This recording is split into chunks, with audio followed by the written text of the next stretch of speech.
Assalamualaikum.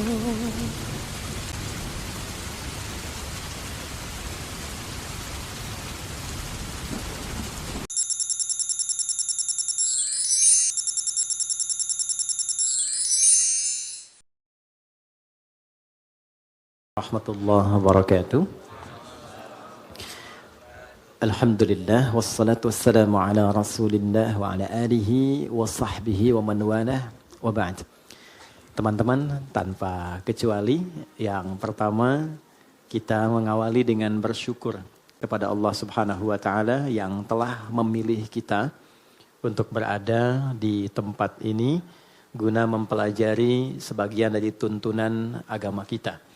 Semoga keberadaan kita yang terpilih oleh Allah berada di sini di tengah kesibukan beraktivitas memberikan keberkahan lebih kepada kita semua dan mengantarkan kita pada kebahagiaan yang menyukseskan. Itulah kuncinya kenapa di setiap pembuka itu seringkali ada keluar kata Alhamdulillah. Jadi secara psikologi ketika diteliti syukur itu lebih sering menghadirkan kebahagiaan. Nah sekarang yang kurang dalam kehidupan itu seringkali adalah kebahagiaan. Dan kebahagiaan itu diingatkan oleh Allah itu 5 kali dalam sehari.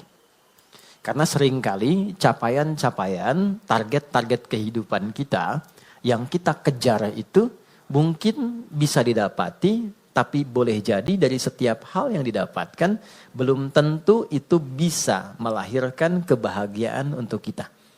Nah, kesuksesan yang melahirkan kebahagiaan itu disebut dengan falah namanya.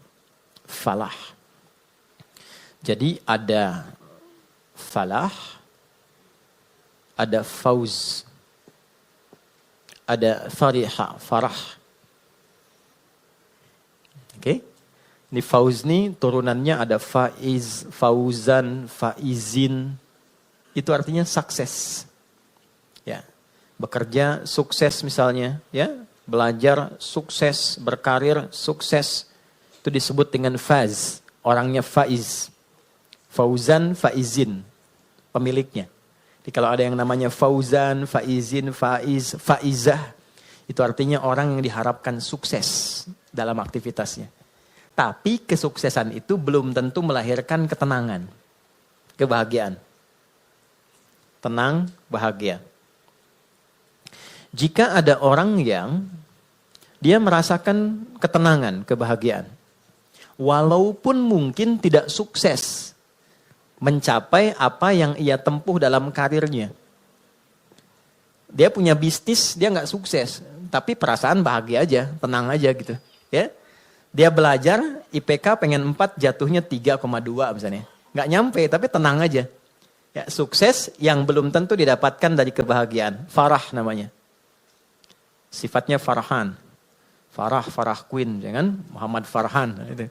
Yang orang yang diharapkan bahagia dalam hidupnya. Walaupun belum tentu sukses. Oke, pilih mana? Kaya tapi gelisah atau miskin tapi tenang? Kaya tapi tenang, oke. Oh ya, ya. Yang malu-malu jawab pengen sebetulnya kan? Oke, nah Allah tuh maha tahu. Jadi nggak harus ditanya, Allah tuh maha tahu. Sebelum dijawab, sudah diharapan. Sebelum mimpi, sudah dibangunkan. Makanya Allah bangunkan kita dari mimpi, naikkan harapan jadi kenyataan. Diingatkanlah 5 kali dalam sehari. Ya kan? Padahal mandi aja 2 kali kan? Makan 3 kali. Tapi untuk sukses dan bahagia, 5 kali diingetin. Gabungan 2 ini disebut falah namanya. Dan ini, pengingat ini, 5 kali ini, tidak pernah berhenti dalam 24 jam. Diperdengarkan di telinga kita. Telinga bahasa Arabnya itu udhun. Jamaknya karena banyak yang punya telinga dijamakkan adzan. Adzan. Kenapa adzan disebut adzan? Karena inilah satu-satunya panggilan di muka bumi yang didengar oleh orang yang masih punya telinga dan pendengaran. Itulah rahasianya kenapa waktu adzan itu ada perbedaan di setiap tempat. Coba, kita sekarang di Tanah Kusir misalnya kan. Geser dikit Tanah Abang. Beda kan waktunya kan? Terus Tanah Abang yang di Jakarta dengan Tanah Abang yang di Palembang, beda waktu kan? Palembang ada Tanah Abang juga kan? Ada, beda. Terus kalau kita riset, itu semua tempat di bumi, waktunya memiliki waktu khusus untuk adzan. Setiap tempat berbeda, karena Allah mengizinkan lafaz adzan terdengar selama 24 jam di semua tempat. Dan cuma ini, di mana ada agama yang punya panggilan kesuksesan, kebahagiaan, panggilan ritual, intelektual, fisikal sekaligus diingatkan 24 jam dalam sehari. Dan ini pasti bukan buatan manusia, karena nggak ada satupun manusia membuat sebuah panggilan seperti ini. Mustahil. Nah, ini menunjukkan satu-satunya kebenaran risalah Islam. Tapi poinnya adalah substansinya bukan karena azannya. Allahu Akbar, Allahu Akbar. Oh, sholat nih. Ya. Poinnya bukan itunya. Sholat itu wasilahnya. Dari kata silah, terkoneksi dengan kuat. Yang tak terpisahkan. Kita kumpul sekarang, sifatnya disebut silah. Substansinya rahmat. Kasih sayang, berbagi.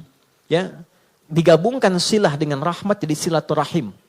Silah itu artinya hubungan pertemuan yang menghubungkan sifat kasih yang dalam sehingga ketika berpisah itu masih ingat. Bukan saat kumpul.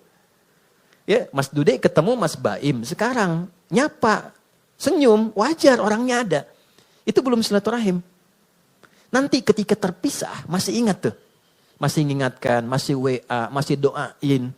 Ya, masih punya harapan yang bagus, gitu kan? Nah, itu namanya silaturahim. Jadi silaturahim itu nampaknya bukan saat kumpulnya, saat pisahnya. Nah, pertemuan ini melatih kita mengeluarkan aura-aura kebaikan yang terbawa saat kita berpisah. Itu poinnya.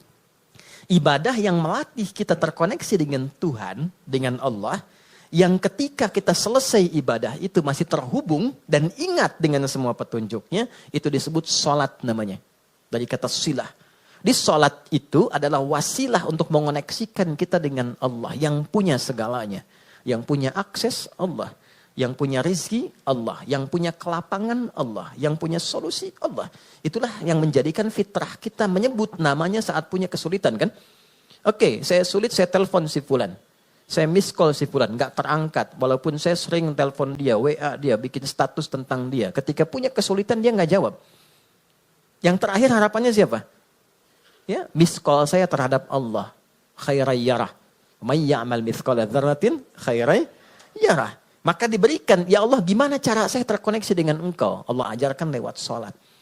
Nah, sholat itu hakikatnya adalah wasilah yang mengantarkan kita pada pemberian Allah.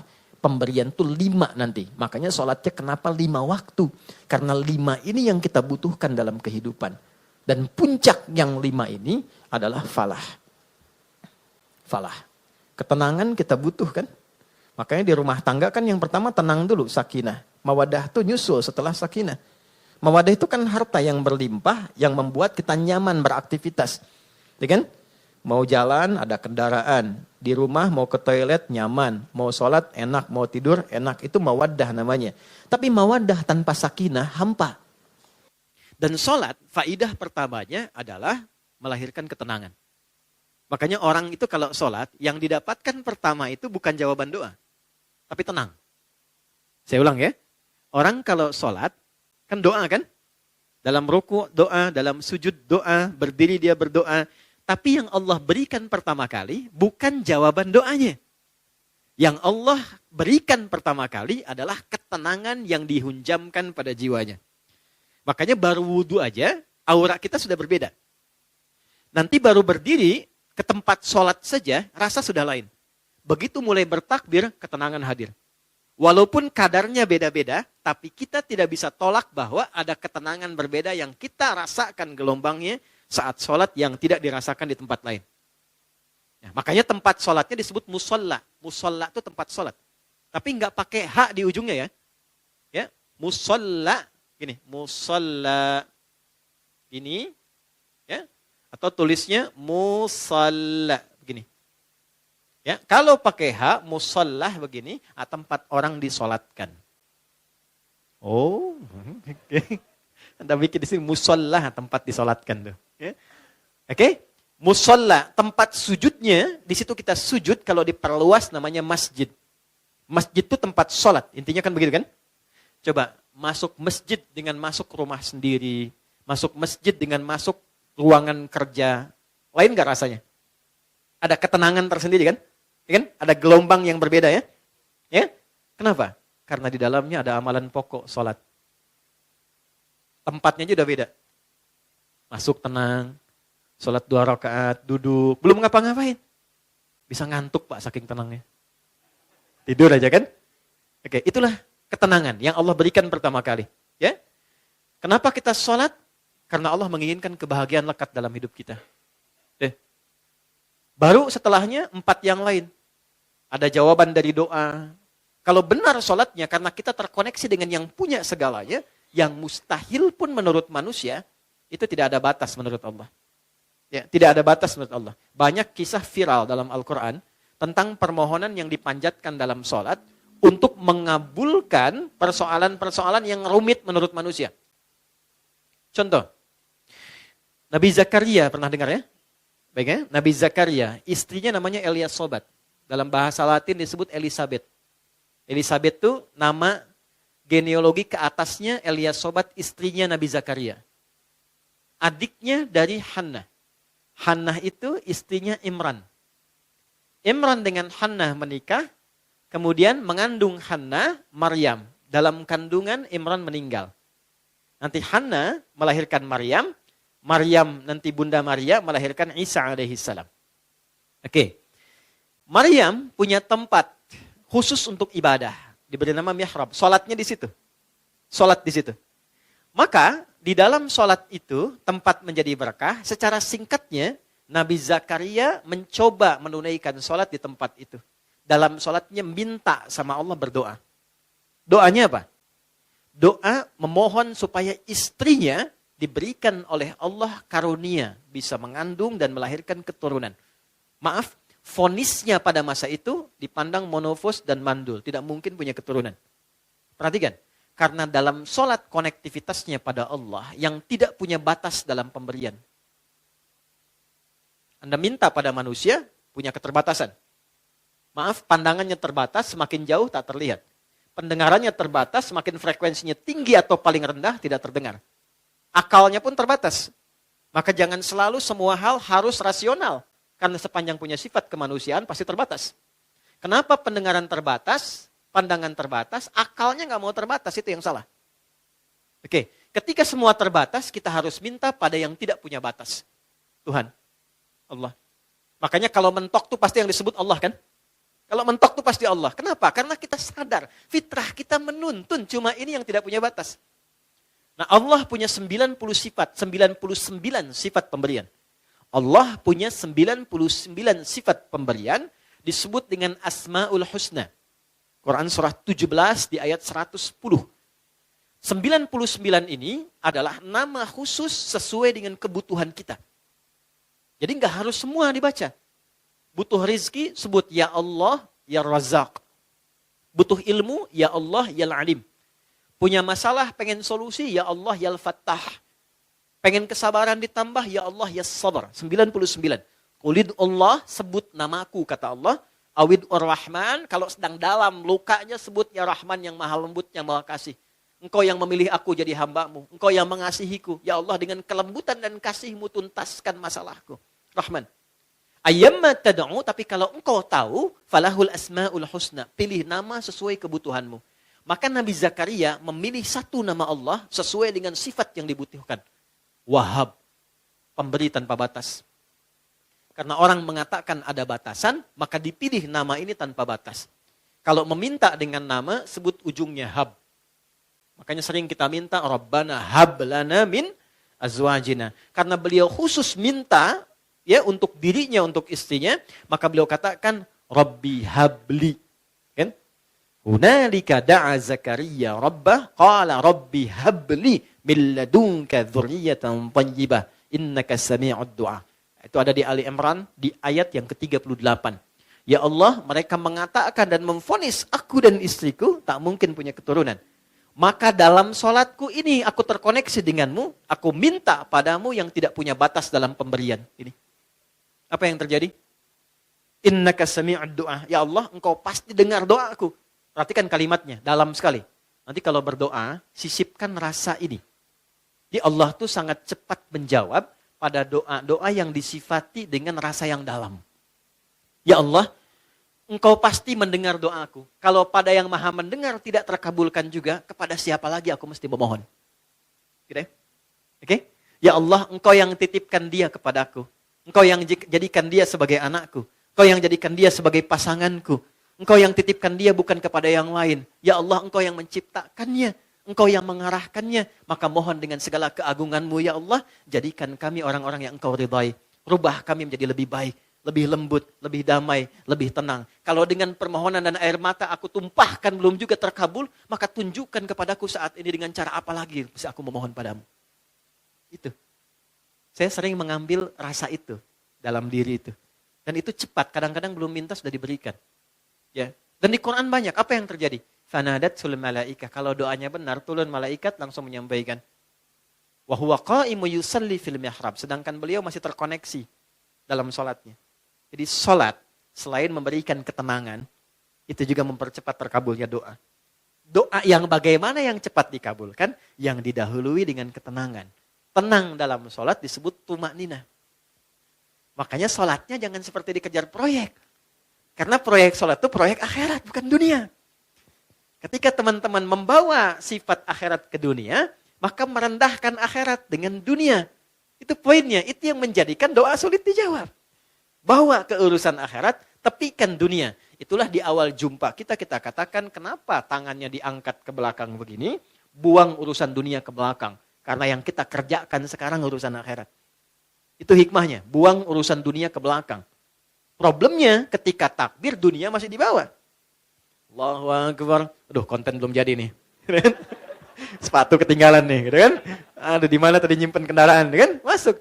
Padahal kata Nabi sederhana, buang urusan dunia ke belakang. Ya, angkat tangannya, buang urusan dia ke belakang, pasrahkan kepada Allah. Lipat tangan begini, ya kan? Kan sudah kita belajar ini ya. Yang baru bergabung teman-teman izin tidak bermaksud untuk mengajari, mengingatkan lihat tayangan sebelumnya. Kenapa kiri didahulukan daripada kanan sudah kita bahas. Kiri gambaran hal yang kadang-kadang divisualisasikan atau digambarkan hal yang kurang baik. Aliran kiri, tangan kiri, pekerjaan kiri kadang kurang bagus kan ya gambarannya. Maka kanan gambaran yang baik. Asal sholat itu asalnya begini. Tidak bersedekap.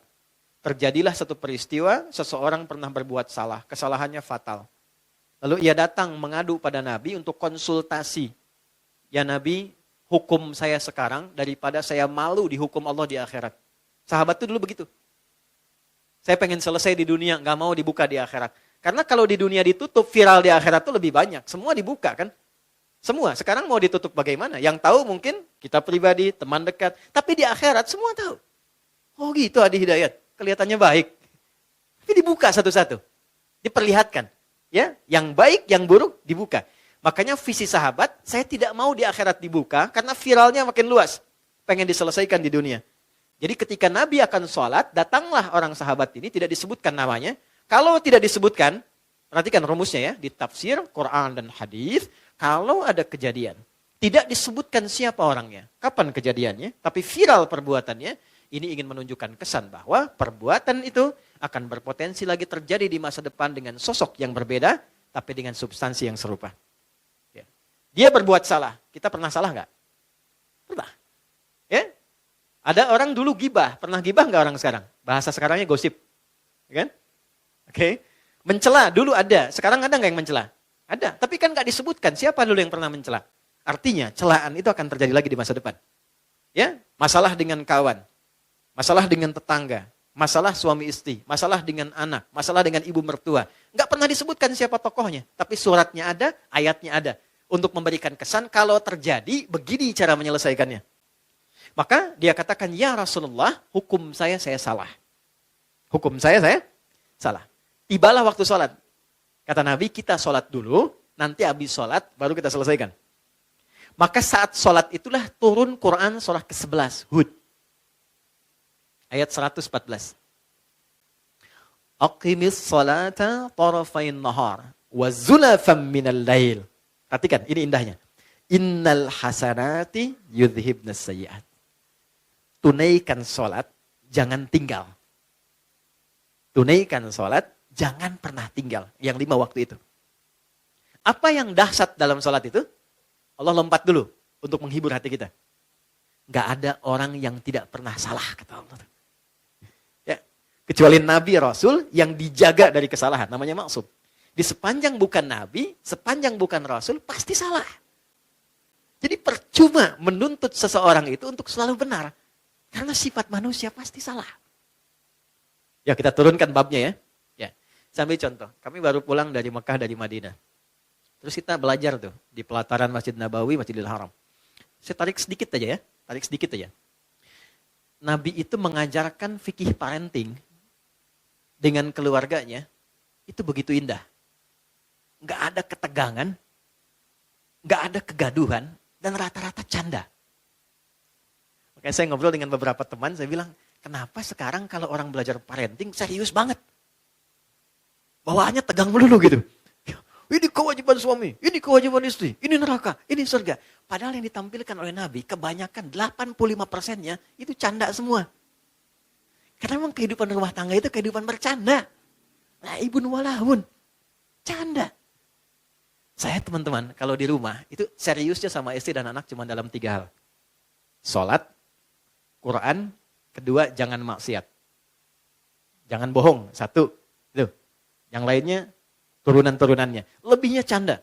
Anda boleh tanya sama istri saya. Kalau beliau tanya, istri saya tanya, pasti saya plesetin canda semua. Canda semua. Anak-anak canda semua.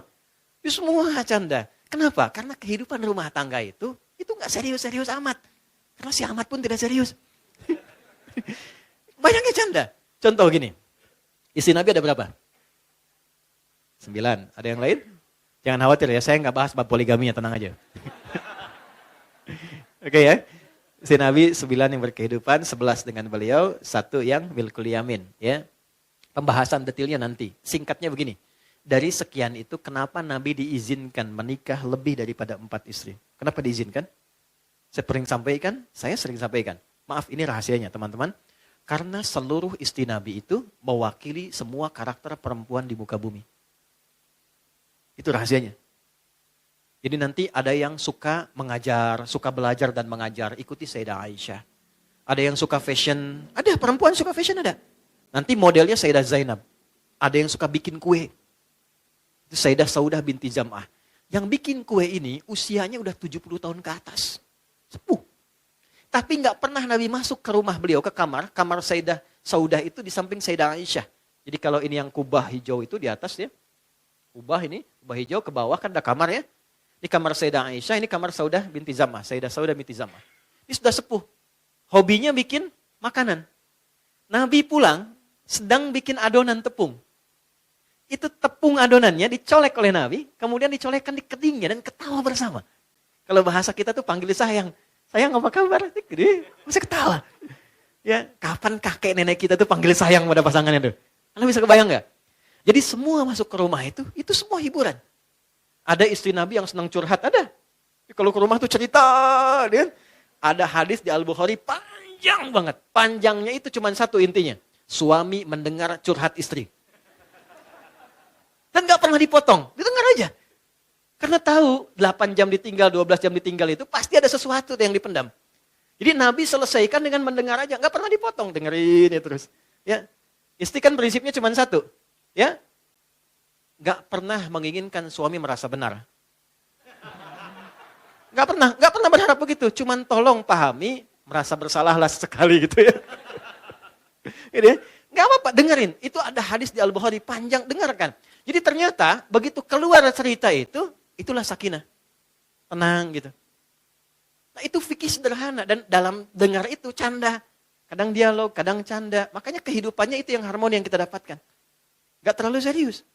Nah itu yang saya maksudkan. Hal-hal yang kita bisa tampilkan dalam Al-Quran. Dan kuncinya di mana? Salat. Makanya semua kisah viral dari istri-istri Nabi itu selalu menyoroti salatnya Nabi. Itu poinnya. Di salat tuh bikin tenang. Salat bikin bahagia. Salat bikin terkabulnya doa. Gitu. Bukan cuma es krim. Ustaz punya hadiah nanti. Boleh. Ini Ustaz punya hadiah. Oh, nih, bulan nanti sama matahari sekalian. Ya. Ganti ya. Iya. Nanti sama Tante Bulan bilang sama Om Matahari sekalian. Gimana? Alhamdulillah. Alhamdulillah. Anak gak jauh dari bapaknya.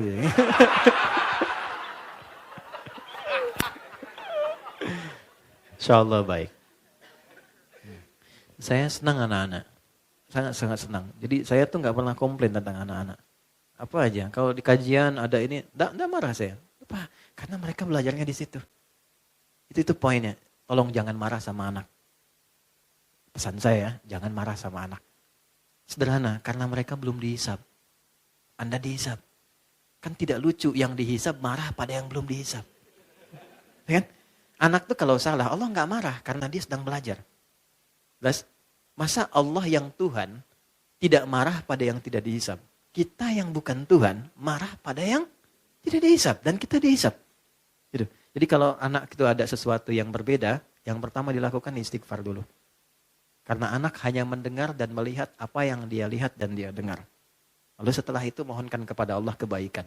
Biasanya kalau orang tua itu sudah memulai dengan kebaikan, itu langsung anak tanpa diminta jadi baik. Itu rumus. Jadi kalau pengen anak itu soleh, kuncinya satu. Orang tuanya memperbaiki diri menjadi baik. Itu langsung gak diminta jadi baik. Itu udah pasti. Rumusnya udah begitu. Ayatnya banyak di Quran. Ya. Naik sini lagi. Ini sholat. Jadi sholat yang baik membuat kita lebih tenang. Sholat yang baik membuat kita lebih enak berdoa. Sholat yang baik membuat kita, nah ini yang terakhir, lebih dekat pada kesuksesan dan kebahagiaan. Nanti dua lagi kita simpan jauh-jauh, karena topik kita bukan di situ saat ini. Kumpulan dari semua itu akumulasinya disebut dengan falah. Ini yang diperdengarkan 5 kali dalam sehari. Jadi ketika muadzin memperdengarkan hayya 'alas shalah, hayya 'alas shalah, Anda tanya kenapa sih mesti sholat? Itu sebelum bertanya, Allah langsung jawab lewat suara muadzin itu. Hayya 'alal falah. Supaya engkau bahagia. Supaya engkau sukses. Supaya engkau tenang hidupnya. Di kehidupan pribadimu, rumah tanggamu, di kehidupan sosialmu, pekerjaanmu. Teman-teman kalau mau cek, keluarkan semua ayat Quran tentang sholat. Semua problemnya tuntas di atas hamparan sajadah. Ya. Teman-teman yang perempuan pernah dengar Nabi Yakub gak? Masalahnya dengan anak kan? 12 anak, kasus Yusuf kan? Itu ditumpahkannya di mana? Lihat Quran surah 12 ayat 86 itu. Di atas sajadah. Innama ashku bathi wa huzni ilallah. Aku tuh kalau punya masalah sedikit pun, yang aku tumpahkan, curhatnya, share-nya, tumpahkan di atas sajadahku, kata Nabi Yakub alaihissalam. Jadi begitu ditumpahkan, minimal ketenangan ada, walaupun solusi belum datang. Gak percaya silakan ya, punya proyek misalnya kan, belum jadi nih, ada tantangan, ada problem, bawa lewat sholat, tumpahkan di atas sajadah. Begitu keluar air mata, ketenangan tiba. Ini tenang itu mahal, walaupun proyeknya belum tuntas, tapi ketenangan ada. Nah dengan tenang itu ada kejernihan berpikir, kadang-kadang muncul ide baru dengan proyek yang baru yang menutup apa yang telah kita resapi sebelumnya. Di rumah tangga juga begitu. Kalau ada masalah, curhatnya Allah sudah bentangkan di Quran. Curhatkan kepadaku. Itu bahasa Quran. Karena yang paling aman itu yang ini. Yang menguasai kita. Tumpahkan ke sini. Minimal kalau belum datang solusi, ada ketenangan.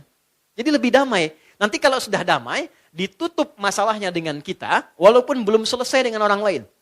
Tapi kita sudah tenang. Jadi kalau muncul masalah baru, sudah ada perisainya. Sudah tenang, sudah enak, sudah damai. Nanti solusi pelan-pelan akan dituntun. Jelas? Halo, kenapa sedih begini? Naik ya? Nah, ini poinnya. Nah pertanyaannya adalah, apakah semua orang yang sholat sudah mendapatkan poin ini? Dulu orang sholat dengan gerakan yang sama, bacaan yang sama, nabi yang sama, bacaan-bacaan ayat dan surat yang sama, mereka meraih apa yang dijanjikan oleh Allah dari semua manfaat sholat. Kita punya gerakan yang serupa, bacaan yang sama, Qur'annya sama, nabinya sama, hadisnya sama. Kenapa? Standar yang telah Allah tetapkan dalam Quran belum maksimal kita raih. Cuma 2 jawabannya seperti yang pernah kita ulas. 1, ini bahasa Quran. Kebanyakan orang yang sholat, 1, ini bahasa Quran, boleh jadi belum khusyuk dalam sholatnya. Kedua, boleh jadi sebagian dari orang yang sholat itu, ini poinnya, tidak paham, tidak mengerti apa yang dibaca dan dilakukan dalam sholatnya. Jadi hanya formalitas secara fikih saja. Fikih itu gini, fikih itu menggugurkan kewajiban. Jadi tidak ada tuntutan mesti paham dalam sholat. Kalau kita bacakan benar secara rukun, benar kemudian secara panduan, awal sampai akhir, keguguran dari kewajiban selesai. Artinya kewajiban selesai ditunaikan. Nggak ada dosa. Tapi kalau kita paham, kenapa mesti takbir? Kenapa kakinya begini? Kenapa tangannya begini? Kenapa doanya ini? Nanti dapat tambahan keberkahan namanya. Namanya hikmah. Hikmah dari sholat itulah yang menuntun kita mendapatkan poin-poin tadi.